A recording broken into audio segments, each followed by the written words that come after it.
Amici bellini, stanno girando un po' di clip presi dal film che è uscito ieri. Voi magari siete andati a vederlo, potete dirmi nei commenti se vi è piaciuto o meno. Io ho letto un po' di recensioni, non spoiler, ma tanto lo sappiamo che alla fine come finisce. Vinciamo noi vinciamo noi il campionato. Ma ci andiamo a proiettare verso Milan-Napoli, perché è una partita bella tosta, una delle partite spartiacque, una partita interessante, ragionando su quello che ha detto il vicepresidente su Buongiorno, che è abbastanza grave. Cominciamo.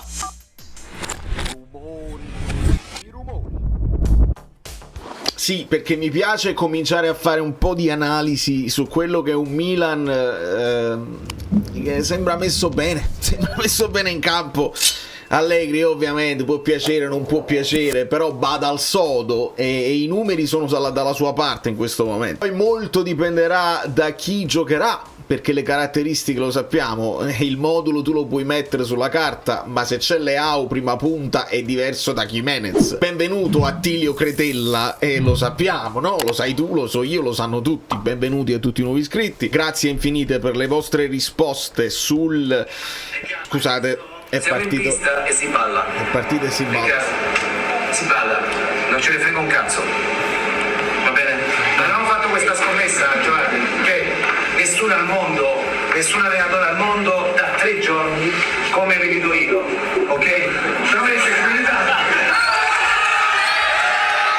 Vabbè, è quello che mi interessa di più, il vedere il dietro le quinte. Vorrò vedere Oriali. Io spero che lo mettano subito, il più presto possibile, su Netflix, su Netflix Italia, la VPN, qualcuno che lo scarica e me lo manda, sicuramente succederà. Ma voglio vedere il dietro le quinte, voglio vedere Oriali, voglio vedere come reagiscono i calciatori alla stagione. Vabbè, andiamo avanti. Allora, prima di tutto questo, che è stato un fulmine a ciel sereno di ieri, o l'altro ieri addirittura, che Edo scrive sul suo profilo social: è inaccettabile non mettere a disposizione di professionisti e preparatori atletici i dati necessari. Senza informazioni strategiche non si possono sviluppare algoritmi in grado di preservare la salute e la performance dei giocatori. L'infortunio di Buongiorno rappresenta l'ennesima conferma. La responsabilità ricade su Lega e Stats Sport. Facendo un po' di ricerca e leggendo un po' in giro le reazioni a questa storia di Instagram di Edo, si è scoperto, cosa che non sapevamo, che i dati se li tiene la Lega e li vende, cioè se li tiene privati per rivenderli magari a società che fanno le statistiche o anche società di betting. Ma è assurdo, cioè fa bene secondo me. Poi al di là della forma, del modo in cui lo dice, che se viene dopo un infortunio è chiaro, sembra che stai piangendo, che c'è la scusa e la colpa è sempre degli altri. Però bene fare luce su questa cosa qua, perché io ricordo per esempio i giocatori dell'Empoli, poi magari le cose sono cambiate, ricordo i giocatori dell'Empoli con un GPS bello importante sotto la maglietta, ricordo le amichevoli del Napoli con un GPS in petto a De Bruyne che si vedeva proprio tanto, e lì sono tutti dispositivi che controllano quanto stai correndo, controllano probabilmente il tuo stato fisico, i battiti cardiaci, tutta una serie di cose che è bene controllare un atleta sotto sforzo. A quanto stiamo capendo, tutti i dati che poi vengono raccolti dalla Lega non vengono messi a disposizione delle squadre. È una cosa assurda, quindi questa cosa andava fatta presente e probabilmente denunciata in sede di inizio campionato. Cioè non puoi accettare una cosa del genere, se è vero come è vero che devi tenere sotto controllo i tuoi giocatori. Di base mister è stato chiarissimo, la dobbiamo salutare, ma le chiedo solo in un flash: Buongiorno, come sta? Io? Buongiorno. No, buongiorno Alessandro, buongiorno. Come sta Buongiorno? Buongiorno. Ha detto, Buongiorno, buongiorno. Io. No, effettivamente io. Pensavo buongiorno, come sta? Non dobbiamo portare il defibrillatore in panchina, perché ecco, no, ma io...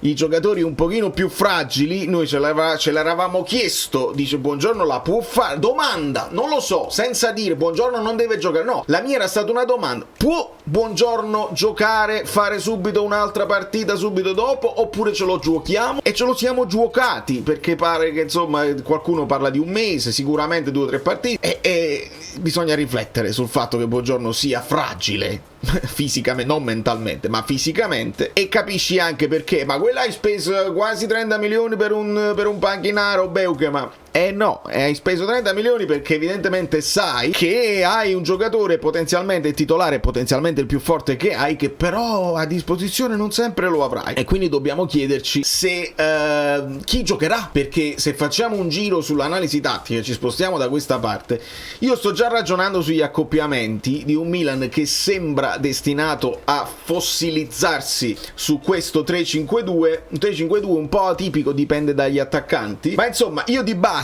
metto Juan Jesus al posto di Buongiorno e mantengo Beukema, ma dobbiamo ragionare sul fatto che potremmo aver recuperato Rrahmani, e se metti Rrahmani qua lo puoi giocare anche a sinistra. Uno dei due, Rrahmani e Beukema, potrebbe adattarsi, ricordiamo destri di piedi, si potrebbero adattare qui al posto di Juan Jesus, quindi al posto di Buongiorno al posto di Juan Jesus. Non penso a Marianucci, ma penso che se Rrahmani è al 100% recuperato, secondo me potrebbe giocare. Beukema si sta districando abbastanza bene, a parte qualche amnesia, e quindi potrebbero giocarsela loro. Mettiamo Juan Jesus, io di base metto Olivera, sempre per una questione preventiva di paura assoluta di perdere Spinazzola, che poi ce lo dovremo ritrovare qua in Champions contro lo Sporting, confermando Lobotka, confermando McTominay, De Bruyne. Direi Højlund probabilmente dall'inizio, anche se Lucca ha avuto un impatto straordinario, ma Højlund non ha giocato male contro il Pisa, ha fatto tutto quel lavoro. Anghissà e Politano come sempre, è chiaro, tiene banco, ma Lang non gioca mai, e Neres quando gioca,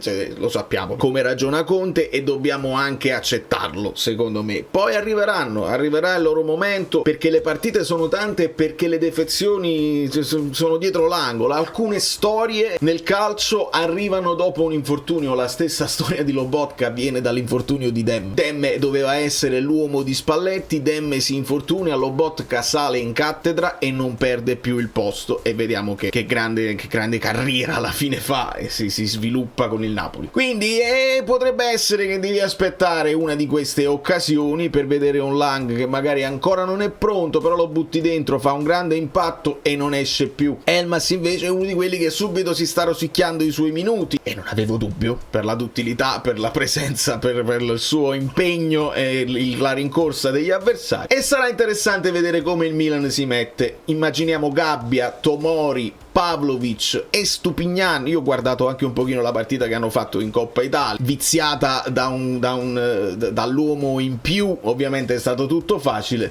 Potrebbe ritornare Stupignan ovviamente titolare, qua con Modric regista, e qua si devono giocare un pochino il posto. Rabiot penso giochi, e poi c'è un Fofana o Loftus-Cheek che cambia un pochino l'approccio della mezzala. Il Fofana è un pochino più conservativo, il Loftus-Cheek un pochino più offensivo. A destra si sta ritagliando il suo spazio molto bene, sale Makers, e poi in attacco c'è da capire, perché c'è Gimenez, c'è Nkunku, c'è Pulisic e c'è possibilmente anche il ritorno di Leao. Non so se lo vogliono utilizzare dal primo minuto, ma ci sono delle statistiche molto pesanti con Leao in campo il Milan fa una cosa contro di noi, specialmente contro di noi. Con Leao in campo è un conto, senza Leao hanno tutte altre statistiche. È un Leao che non gioca più, non giocherebbe più da esterno sinistro, ma giocherebbe da punta, da seconda punta, insomma libero di sviluppare la sua velocità, e quindi Lorenzo deve dare una mano, ma non finirebbe in marcatura su di lui. E quindi sono interessanti i vari accoppiamenti. In questo momento vedete che si possono pensare a dei raddoppi, però poi ci sono troppi liberi i centrocampisti, con Anghissà che va su Pavlovic,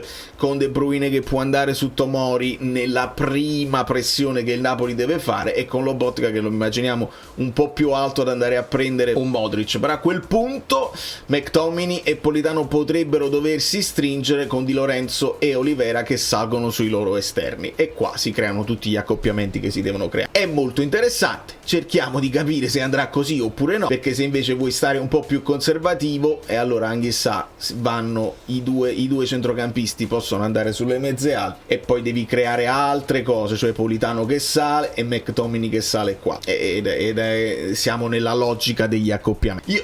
Una bella partita, mi immagino una bella partita, una partita molto tattica, due allenatori esperti e credibili. Non me la immagino troppo aperta, mi immagino un Napoli un pochino pochino più votato all'attacco rispetto al Milan, ma là devi stare molto attento perché il Milan la vuole proprio questa partita di attesa, dove loro subiscono pochi XG quest'anno e ne creano molti in attacco, perché se si riversano ovviamente possono essere pericolosi. Io faccio un controllo nel finale, perché tanto ci sarà da parlare di varie cose, e faccio un controllo nel finale se ci sono, potete lasciare il like finale, se ci sono nuove notizie. C'è stato il compleanno di Elmas, c'è stato il rinnovo di Politano, si parlava anche di un rinnovo possibile per Anghissà, e indubbiamente adesso noi li guardiamo le designazioni arbitrali, perché fanno sempre scalpore e ci mandano schiffi. Sembra quasi che sai, poco. Allora, ci mandano schiffi e quindi Cavagiaris. Che posso dirvi in preventivo? Niente. Vediamo cosa succederà, non posso dirvi altro. C'è pure Pastorello che ha detto che Lukaku è rimasto deluso, ma io spero che ci sia un lost in translation là, perché che vuoi rimanere deluso? Sei infortunato, che ci fai ad occupare un posto in Champions, dall'esclusione della lista Champions, se non puoi giocare? Mettiti là, recupera e poi vediamo chi togliere. Onestamente non può essere deluso. Lukaku, mi dicono anche da chi ha visto il film, insomma, che ha un impatto, una leadership sullo spogliatoio importante, e continuerà a averla quando tornerà, perché adesso si sta recuperando in Belgio, e quindi vediamo quando lo riavremo a disposizione. Per il resto siamo un po' in attesa e dobbiamo essere in attesa. Non mi volevo giocare tutte le cartucce in questo video, anche perché non posso poi fare il titolo, però quanto è bello fare un bel paragone, un bel confronto De Bruyne e Modric.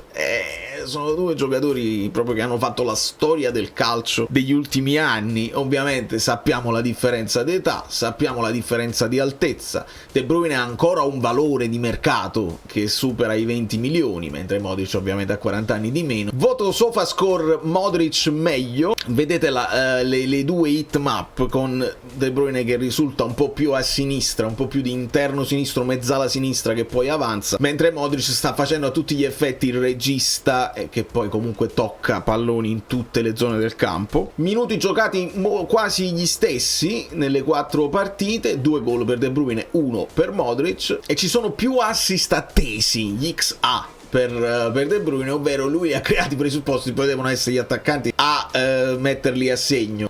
Sarà bello vedere anche questo duello. Io vi saluto con l'ennesimo like che voi potete lasciare, e se ci sono nuove cose nei commenti, ci sviluppiamo nei mini social e ci divertiamo. Io sto tenendo fede al mio impegno di fare anche gli short, per così poterci ricordare di come sta andando questa stagione senza avere il tempo, perché vi ho letto, voi apprezzate il video lungo, ma c'è anche chi non tiene tempo per noi, c'è il che fare, e quindi si guarda allo short e era giusto parlare di arbitri approfonditamente. Da New York, Valerio Fluido è tutto, vi abbraccio e vi bacio, ci vediamo domani.